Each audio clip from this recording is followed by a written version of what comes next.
தங்கத்தை திம்பிங்களாயா? யாருப்பா? சேனாபதி பேசுறேன். சேனாபதியா? இந்தியன். என்ன விவரம்? எல்லா இடத்துலயும் ஊழல். நாடு எதை நோக்கி போகுது? யாருன்னு சொல்லாம என்ன பேசுற? சேனாபதி. என்ன சேனாபதினா எந்த ஊருக்காரே? சிவகங்கை. சிவகங்கை சேனாபதியா? அப்படி சொல்லு. என் நம்பர் எல்லாம் நீ எப்படி நொங்கடுத்த? சித்ரா அரவிந்தன் வேற என்ன கூப்பிட்டுக்கிட்டே இருக்கான். Come back come back. உண்மையை சொன்னீங்கன்னா நல்லது. இல்லைங்க செல்லுல வந்து ரெக்கார்ட் ஆகிட்டு இருக்குது.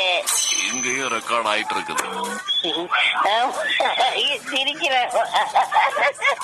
என்னை இப்படி தங்கத்தை திம்பியா நீ? தங்கத்தை திம்பியனா இருந்தா தின்னுகிட்டே இருக்கலாம். எங்க இருக்குது? 1 கிராம் இல்ல. அண்ணாமே அண்ணாமே. இது என்ன பாட்டு தெரியுமா? இந்திய சுதந்திர போருக்கு அப்போ நம்ம 2 பேரும் பாடின பாட்டு. நம்ம 2 பேருமா? யாருன்னு சொல்லாம நான் வைக்க மாட்டேன். சேனாபதி.